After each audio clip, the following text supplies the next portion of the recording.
Welcome to How You Livin', a transformative podcast featuring best-selling author, inspirational speaker, and minister, Dr. Rick Rigsby. And now, Dr. Rick.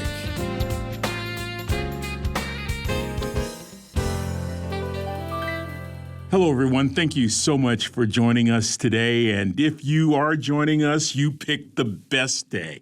I am in the studio with one of my closest friends in all the world, Dwight Edwards. Dwight, it's so great to see you, brother. Rick, great being with you. Close your ears up, Dwight, because I know you hate praise, but I have to introduce you.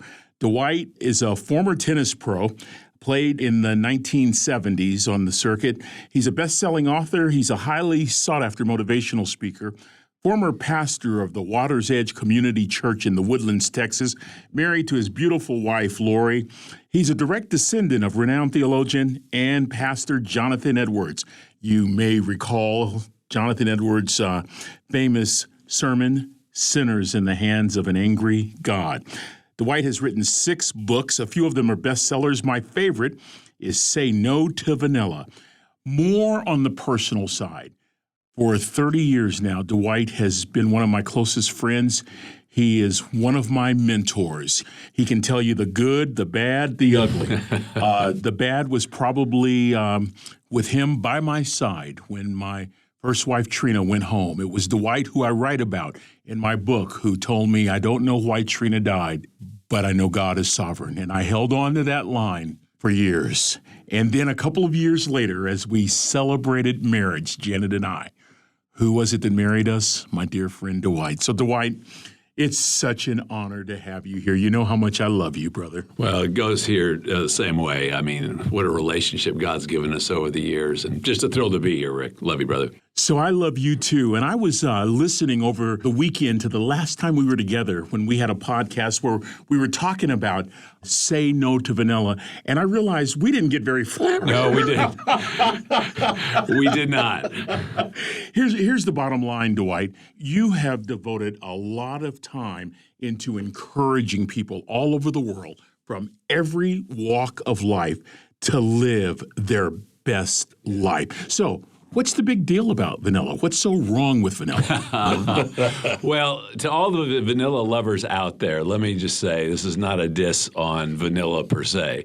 But the idea is that vanilla is completely predictable. Yeah. You're never in danger of an extreme. You're going to know exactly what you're going to get, and it's kind of a safe middle, if you will, just like way too many people's lives. And that was the idea behind it is let's say no to vanilla so we can say yes to living a life at full throttle. Yeah. You know, and just flat going for broke. You only get one shot at this thing called life. Yeah. I mean, why in the world would we fritter it away on just mundane, run-of-the-mill, ordinary stuff? And I realize a large part of life is those things. I'm not taking that away. Yeah. But have you found something that will get you out of bed in the morning like nothing else?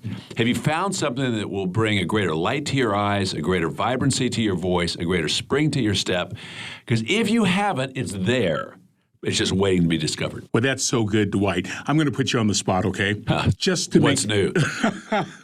Just to make that point, I want you to give the illustration of the man with the hunting dog that was really surprised by what his dog did. Yeah, I have a good friend that has a dog who's, don't know why they haven't put the poor dog down. He's so old. And you go over to his house and you see this dog is just riddled with arthritis and can barely make it to its water bowl and back. And it's sad almost to watch. But when my friend goes hunting and he takes out his shotgun and the dog hears the click of the shotgun, I wish I had a video of it. Eyes get bright, ears go up. Starts kind of moving around in ways that he doesn't otherwise. And when my friend takes him out hunting, the dog is full stretch nonstop. You would not know there's an ounce of arthritis anywhere in that dog. You just wouldn't. Come back home, put away the shotgun, and the dog returns the poor, pitiful creature it is most of the time.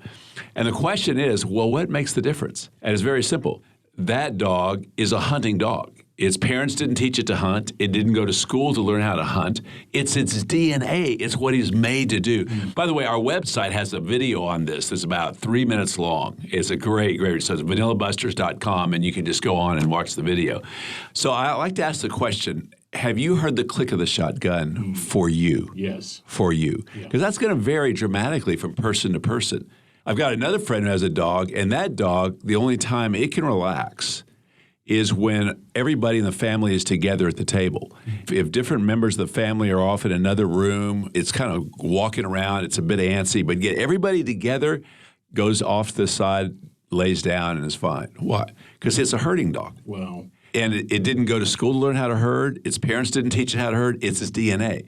And the click of the shotguns means nothing to this dog. And family reunions mean nothing to the dog that is the click of the shotgun dog. And I just think that's how life is all of us have is something that will light our fire, if you will, that we will do better than anything else in our gift, talent, passion mix. Blessed is the man, blessed is the woman who's found what that is. That's so good, Dwight. So it is really incumbent upon those of us who want to go to that next level to find and hear and respond to the click of the shotgun in our lives. That's exactly. your point. Exactly. And I'm not saying that you find it overnight. Now, Solzhenitsyn at age 14 said, I knew I was born to write. That's young to have found that. But he did, and he rode that for all that it's worth. But everybody has something, and I think maybe the hardest part of, kind of landing on what that is having enough courage to admit that's what I really want to do. Yeah. Because normally practicality assassinates that dream. And what I mean by that is we begin to think, okay, what would I most want? No, I could never do that. Where we live, we could never do that. I could never make enough money, on and on. And practicality matters, so I'm not taking that away. But what I'd like to tell people is temporarily stiff-arm practicality. Temporarily say, okay, no practicality here. What would get me out of bed like nothing else? What would keep me awake like nothing else?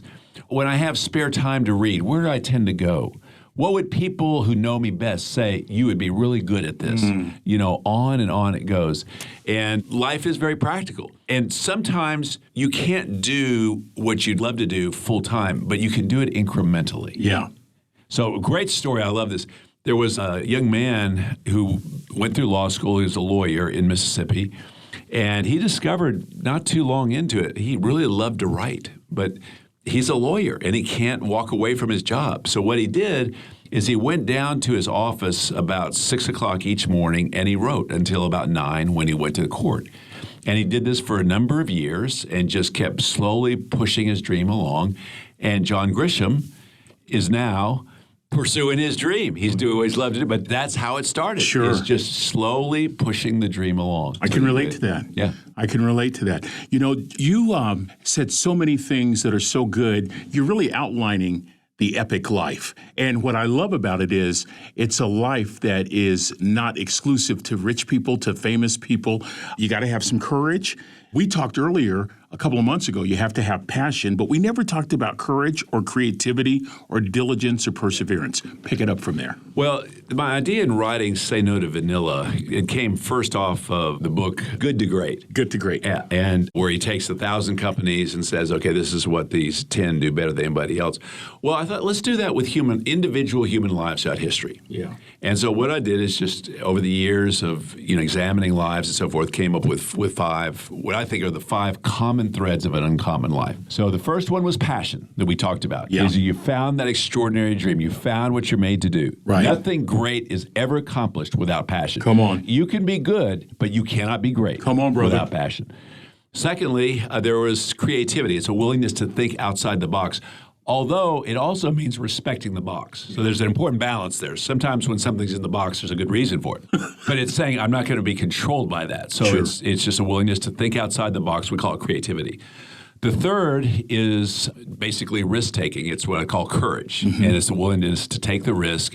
And then that's followed up by the key issues of diligence, the sweat equity that's going to cost. Anything of significance is going to cost. Yeah. And it's going to cost over a long period, and that's where perseverance, number 5, comes in. Yeah.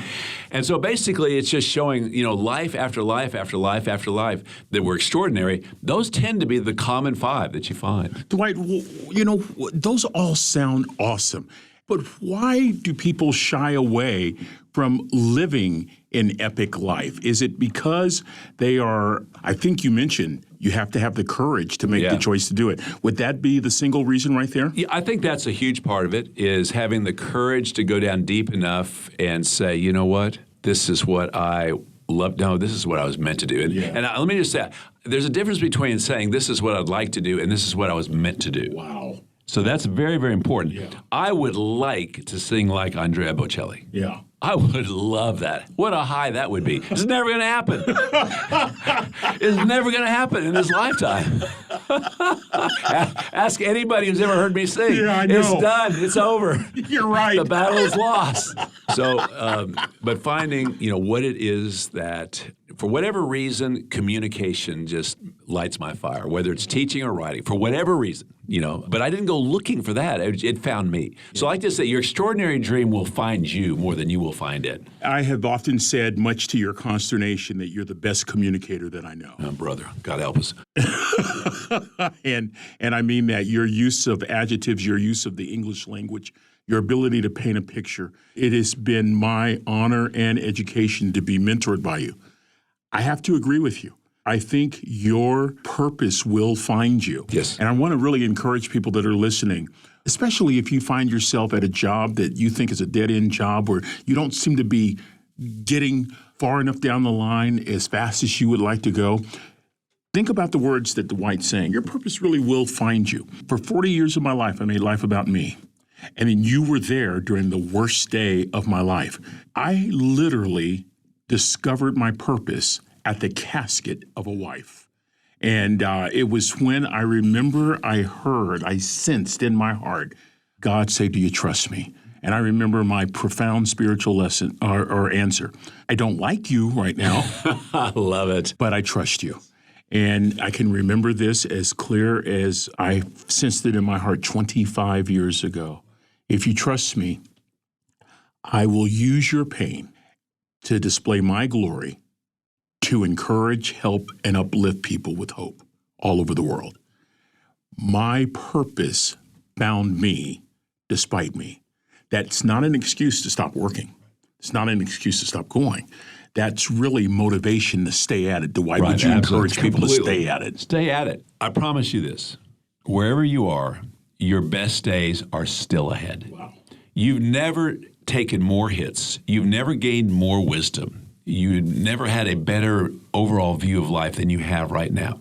There's no reason that your next days should not be your best days. I think to the day we die, we should be thinking in those kinds of terms. That's so good. We just have a few more moments here, but I love listening to you. I follow you. And once again, will you give the vanillabusters.com? You could have picked an easier title. This is true. Vanillabusters.com website again? Yeah, it's www.vanillabusters.com, all one word, vanillabusters.com. There's lots in store for you when you go to that webpage, friends. And I love listening to Dwight. I listen to him regularly. And you tell the story of this young man that has an opportunity to have a career in law. But the point is so profound because it really does build the house on the foundation, I think, of your best life. And it's really critical that people really do have this purpose in mind. Would you tell the story? Sure. So William Gladstone was the Prime Minister of England 5 times and also a very committed Christian. And at one point, a family friend said, my son's about to graduate from college. He's trying to figure out kind of what he wants to do in life. Would you be willing to spend some time talking with him?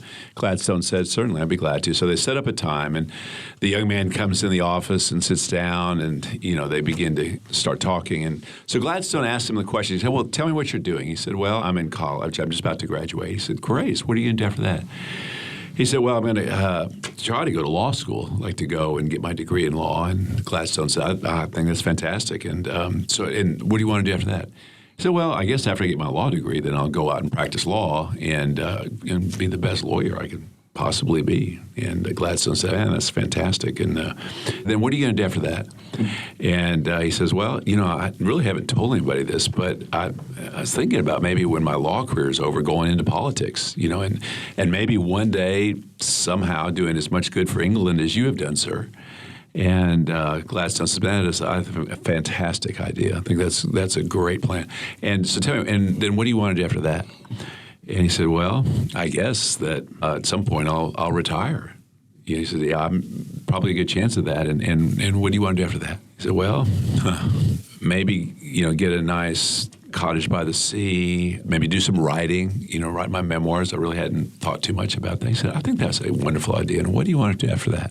And the young man said, I don't know, sir. I've never really thought that far down the line. I guess the time will come for me, as it does all men, that I'll die. And Gladstone says, well, you're right. The statistics of death are impressive, 1 out of 1.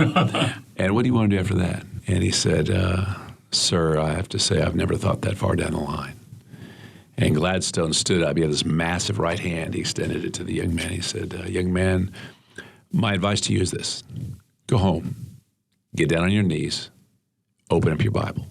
And when you see what God has to say about life from his point of view, start making your plans. And I don't know that there's any better advice that I could give anybody out there. That story always gives me chills, Dwight. And if you want to read stories and to listen to Dwight tell stories with keen insight like that, make sure you go to his website, www.vanillabusters.com. Brother, always an honor. It's so much fun to be with you, Rick. Love you, brother. I love you more, Dwight. Friends, I hope that you've been encouraged. I hope you've been inspired. I hope you've been uplifted. You know what I really hope? I hope that you've been freed from the chains and shackles of thinking that only the rich and the famous can live a life worth living, can live an epic life. Yes. You heard Dwight at the beginning of the broadcast say, it's what we're meant to be. It's in our DNA. The key is discovering it for ourselves and then having the courage to do it once we hear the click of the shotgun. Amen. Until we meet again, this is Dr. Rick, asking you the most important question I can ask you today. How you living? Are you ready to make an impact in your world right now? Do you want to stop existing and start living your best life right now? Dr. Rick wants to give you the first chapter of his best-selling book, Lessons from a Third Grade Dropout, absolutely free. Just go to www.rickrigsby.com/free gift to get the print or audiobook right now. This is the podcastfactory.com.